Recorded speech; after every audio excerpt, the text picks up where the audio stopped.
Hey everybody, old Big Jim coming at y'all from the bog, located here in South Mississippi. This is a Milo and Max production. Want to welcome each and every one of y'all into the Institute for the Advancement of Barlos. What a day, man. It's been raining and raining and raining, and I hope I can get this video in. The weather is very bad outside. It's thundering and lightning and blowing, and it's just ripping in here, and I mean, it's all good. We're used to it. I mean, it's what, you know, with the humidity as high as it is. In the morning time, it gets up there, 90, 95 degrees, and then all that moisture blows in off the Gulf. And this is, if you look at the latitudes and the longitudes, I don't know nothing about all. Well, I know a little bit about it, but we're located exactly as far away from the equator north as Colombia is south of the equator. So this is a jungle or jungle type terrain or territory. I mean, you ask some people's in the swamp over in Louisiana, they'll tell you, they know exactly what I'm talking about. Anyway, all that, a piece of bread, still half a sandwich. So let's see what we're going to do first. Well, first of all, we got to talk about this. Tomorrow night, Wednesday night, is going to be the second auction for Miss Yvonne, Brother Cornbread, Mike, wife, up there in Kentucky. I can't ask y'all to pray for them as often as you can. The person the ramrod behind these auctions is Brother Dwayne Clark, Kentucky Knives, over there and whatnot. I don't went over this. Everything you need to know. Oh, excuse me. Everything you need. Good copy. Everything y'all need to know is in the description of each and every one of my videos. I got all the updates. I got the GoFundMe page. It's all there. All you got to do is look it up. And I know I tell y'all this every time. Look at that. Look, Brother Dwayne walking across the mountains up there in Kentucky with his backpack full of pocket knives and his old rugged cross. They ain't a finer fella, man. I'm gonna tell you right now. He's the one that gifted me this cross that is in my life every day. I have two now, and I am blessed to have both of them. I keep that. There's a stack right here that's been established, and that's going to stay there until we, I hope, get a positive outcome with the help of the Lord. Okay, let's see what's next. This is what happened when I ain't got no paper standing up over there telling me what to do. Well, let's start this way. I got a mail call. Well, it wasn't really a mail call. I got an envelope from out of the mailbox. I don't know if it was yesterday. It might have been today. Yeah, it's today. Anyway, all that stuff runs together for me. But it's from a guy over there, and he's your YouTube knife collecting buddy, Brother Kevin, over at Alabama Knife and Tool. He reached out to me, said he wanted to send me some stickers. We're going to do a sticker swap, and I'm certainly going to facilitate in that action. I've already been working on it. I got him what I call my swag bag. Y'all know I'm crazy. A few people have shared what I've sent to them, and it ain't nothing earth shattering or none of that kind of stuff. But I always put a few little things in there, make them smile a little bit, or give them reason, give them reason to at least say, "Hey, look what this crazy man sent me." Anyway, y'all get over there. Okay, I think I'm not sure how many subscribers he's got, but he always brings good content. He does knife reviews, and I think he does some modifications. I have been watching his videos for a minute, and So y'all get over there and give this man a sub, a like, or howdy. Y'all tell him old crazy man from down there in Mississippi sent y'all over. He'd probably get a kick out of that. Let's see what's next. Let's do a quick little pocket dump, okay? And I'm gonna kind of do this backwards because normally I'll start with one or two knives, or one knife, or two knives, and then end up with the Barlo. But today we're gonna start with the Barlo. Got it in this dragon scale slip that was a gift that I got from what's his name? Oh yeah, Gordon Holman, the G-Man up there. That's EDC Leatherwork. No, I'm sorry. I can't remember. Y'all, EDC Leatherwork. That's brother Randy. It is Backwoods Leatherwork, and the reason I can tell you that is because right there on my little keychain, he sent me that little keychain bob right there. Y'all see that? It's Backwoods Leatherwork. Now that's where he does his leatherwork. Now he also has the Kodiak Edge, which he is a bladesmith, and I've showed some of the stuff, and from what I understand, he's got me a package gonna be in the mail today. It's got a unbelievable buck 110. Okay, I'm just gonna tell you. Now he showed it to me, sent me a picture of it. Unbelievable. I'm telling you, unbelievable. Okay, but anyway, in that slip was this Barlo, which is the HT red. That's stony red. We got him on the coffee cup right here. He'll never leave my sight, not even for a second. Well, I mean, I guess he does, but he's a constant in my life. He's a solid. But anyway, y'all look at that sun gun. That's just pretty. Rough Rider Reserve, man. They did it right. Okay. Got the half stop. That beautiful spear point blade. Just a outstanding pocket knife. Problem is, every time I put this in a slip, or every time I put it in my pocket, it's hard for me to get it out. I love a single-bladed Barlo. So, there's that. All right, and normally I'll show you another knife, then I'll go to the modern, but right now I'm just going to show you all the modern. That set up pretty good, didn't I? Let me see if I can get in there where I fit in there, okay? All right, this is the 8750 Kershaw Shuffle 2. This is the knife that started me on the path to Kershawholicism. Okay, this is the knife that made me become a Kershaw fanatic. Okay, don't like Tanto blades, but I like this one. Okay, this is a get up, get on, get her done pocket knife right here. Not very big, not but you put one of these in your pocket. It's hard for me to get this one out, and I've got 25 Kershaws now, but this one is the one that started it. All right, and last, in my little pocket dump I got for y'all is this right here. Lord's Color. Y'all know what it is. Sodbuster Jr.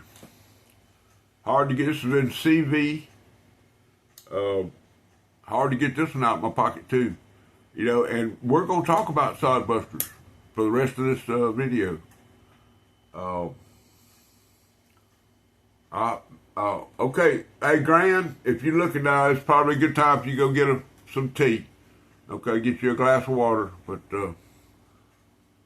y'all see that right there. And if you looked at the hashtag of this video, the title, it's called Teener Tuesday. All right, and for me to get to where I got to get on this, I got to tell you the story. When I first started my YouTube channel, my journey, I was pretty much watching this gentleman right here all the time. And he did a short, and he shouted out a gentleman that I'm going to talk about. And this gentleman is the one that I believe started Teener Tuesday.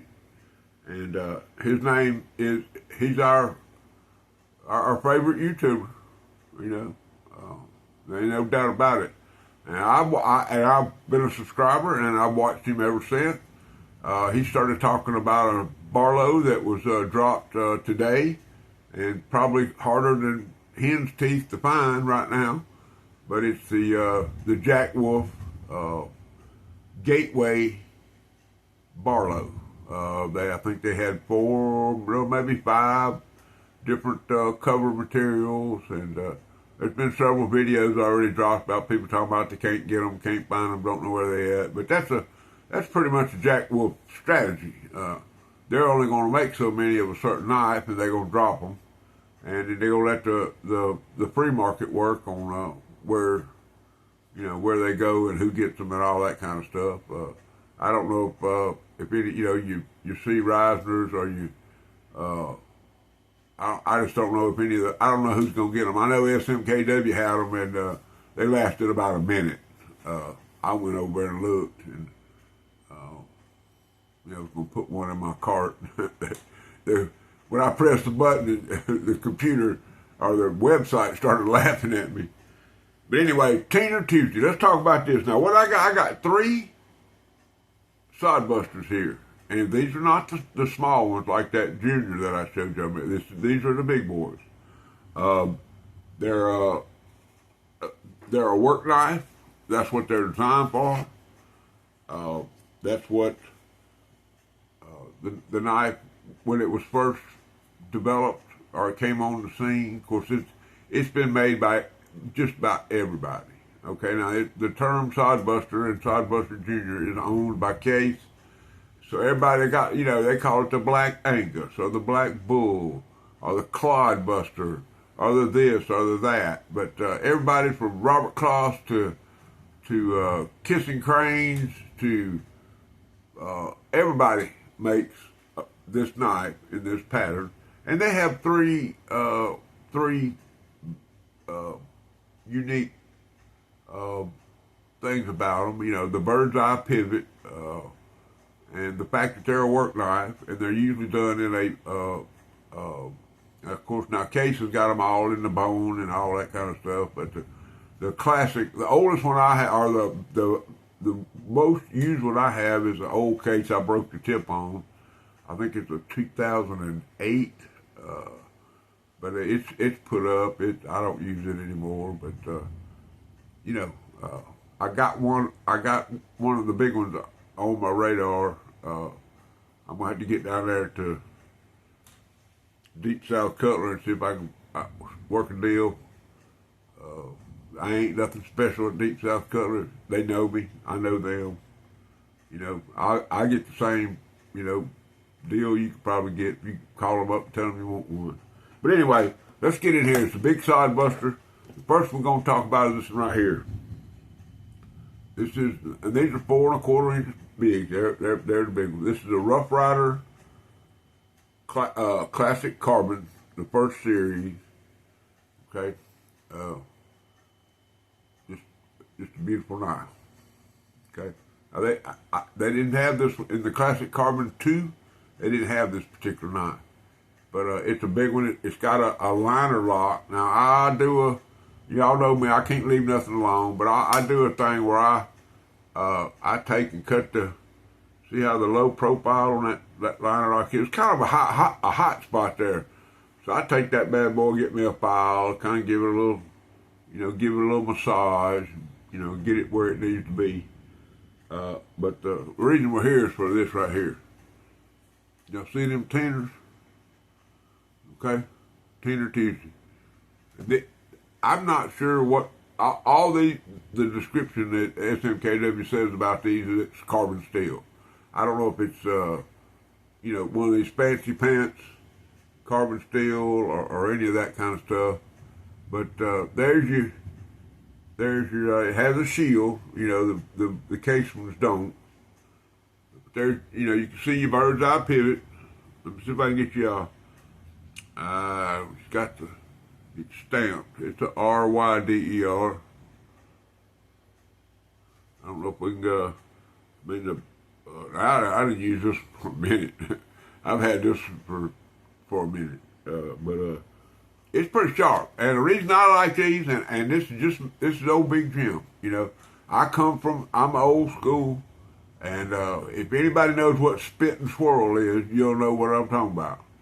Of course I don't spit no more, but I got some pretty good honing oil that I've it's a mixture I make of some couple of different things that I call my honing oil. And no, I'm not going to tell you what it is. But anyway, you get on them old two-sided stones, and you rub on this one for just a minute. You don't want to rub it long. Rub it on just for a minute. Then you get that old soft Arkansas, and that's where I do that spit and swirl.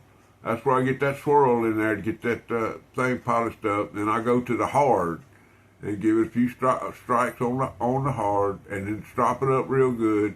And if you know what you're doing and you pay attention, this is what you can come up with.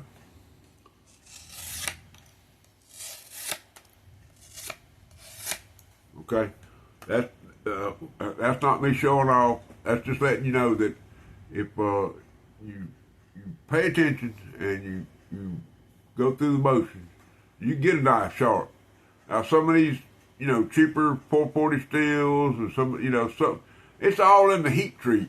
Okay, when you heat treat carbon steel and get it up there to more than 55, 56 to 58, you're gonna be able to put an edge that stays keen and will, this knife, before I got it ready to come out here and do this video, I hit it 4 times on the strop in 2 directions, and you saw what it did to that playing card. Okay. All right.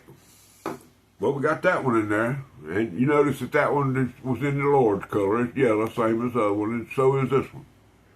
But this is it's a whole way different animal than what we had there.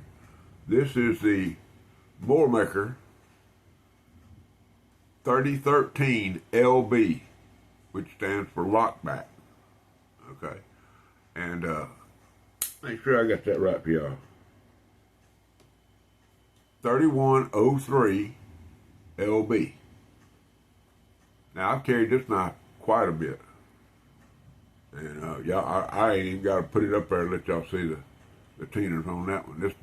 This is the for real stuff right here. All right. Now I bought this at Deep South Cutlery. It was one of the ones that was in the second sale that they have at Bear & Son.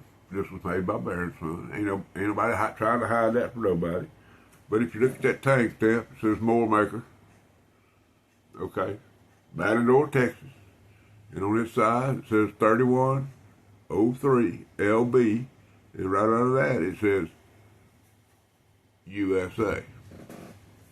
So this is a USA made pocket knife. Have no problem. I mean, to me, that's cooler than creek water. Now, when I got this one, first thing I noticed after I closed it, first thing I did, I brought it home to make sure, because when Preacher sold it to me, he wasn't real sure it was carbon. So I came home, and you see right there, about right here, see that little dot right there? I took a pencil, stuck it down in a thing of mustard, and touched it right there. You see how that dot's the size of a pencil? Wait a minute, where'd it go? There it is. See how that thing's the same size? And that's just a little test I do on lots of knives. It's not, even some stainless steels, if you put a dot of mustard on there, let it sit for a day, you'll get some discoloration because they have carbon in them. It's just not carbon steel. The main element in the formula of this steel is carbon. Well, I wish I could quit. I ain't belching. I don't want to do it.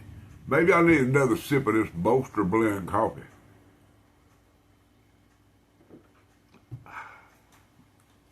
Good stuff right there. But anyway, right here in the very end, at this end right here, I noticed a little blade wrap. So I looked down in there, and there was nothing in there. The blade didn't look, like it wasn't. It was sharp. I mean, it wasn't hair popping sharp because they took it out of production whenever they saw that blade wrap. And I took some 280, folded it over, and took a popsicle stick that I had beveled the edges on, and stuck it down in there, and just got after it. Squirted a little WD-40 down in there, and got after it, and got after it, and got after it, until there wasn't no more blade wrap. So, but just a beautiful pocket knife, good solid lockup, no blade fray, and once again, if you know what you're doing with the carbon steels.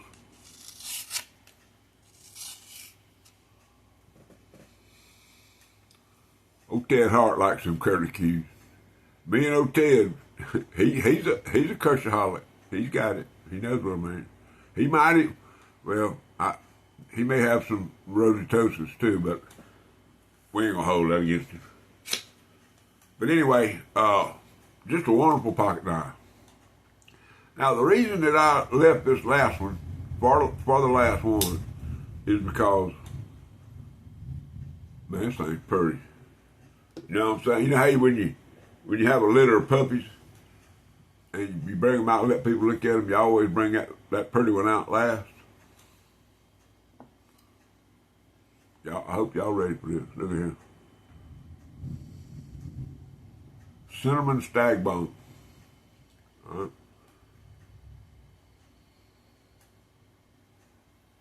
Large soddy. Carbon steel. Now this one didn't look like this when I got it. It had all kind of gray looking, the way it was. They paint this. They take this bone and run it through a machine, and then when it comes out, they do a quick burn, and then they paint it, and then they give it a good sanding, and they send it on out to the customer. Well, I've got several of these cinnamon stag bones, and every one of them I take them in there. I got a brush that I cut all the bristles down to where they're just real short, and I sit there with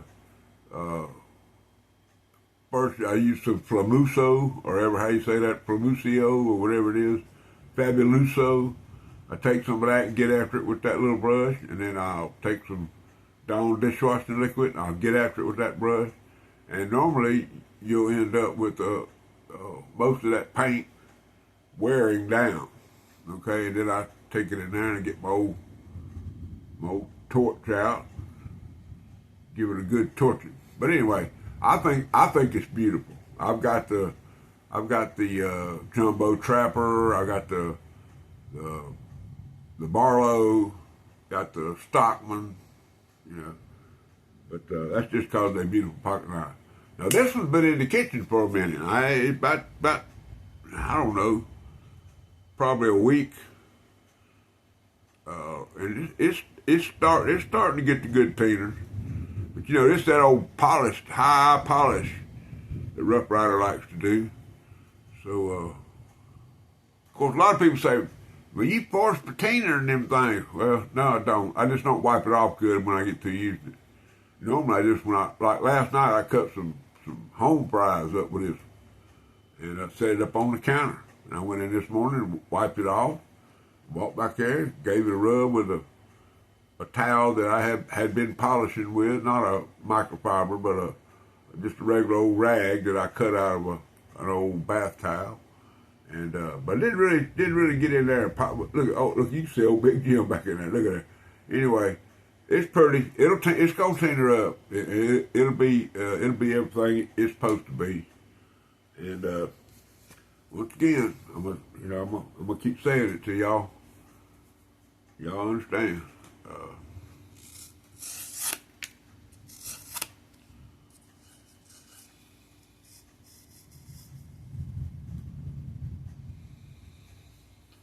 Anyway, guys, there you go. There's a Teener Tuesday for y'all. Got one more thing on my mind I want to expound on. I ain't gonna take but a minute on this, and it's about a word in the dictionary that you can look up. It's called respect. A long time ago, my daddy taught me about respect, and what he told me was that if there's a person that has one more breath in their body than you do, that means they're older than you, and they've had more experience, and they've been down the road, and they know what's going on. And I took that to heart. Big problem in America today is boys being raised in a household without a father. And my son is 35 years old, lives in Corinth, Mississippi. I call him on the phone, and when he answers the phone, he says, "Yes, sir," because he knows if he disrespects me, that I'll go up there and put a pop dot on him, and he may turn around and beat me beat me in the bricks. And that's okay, but you know what? I'm gonna make sure he understands that he disrespected me. I don't know any other way. Okay, I'm not saying I'm right, and I'm not saying I'm wrong. But just because you can get on Google, or just because you think something, or just because you've decided that you're right and everybody else is wrong, don't give you the right to disrespect somebody. Okay? Now, y'all know I love every one of y'all, and I'm not coming on here to mend no fences. I'm not coming on here to start no stuff. I ain't coming on here saying this to y'all for no other reason than to let y'all know who I am. Okay? And I've done this on a couple of occasions. I hope nobody is offended by what I just said. It's not my intention to disrespect anybody. That's not what I do. That ain't how I roll. I will never be that person. Okay? Matter of fact, 9 times out of 10, when I'm sitting around people, I don't say a word. Because I want to listen. I want to learn. And I want to respect whoever's talking. Okay? All right. I love y'all. Thank y'all for stopping by today. Little Teener Tuesday brought to you by Michael Richter. That's right. Our favorite YouTuber. Give him a huge shout out, Michael. You know, I've been there. Boy, I'm telling you what, he's got a collection. Unbelievable. And I respect all that. I appreciate everybody that tunes into my channel. Y'all know I love each and every one of y'all. And the only way I know how to close this out is to tell y'all that Jesus Christ is Lord of my life. Rule number 9.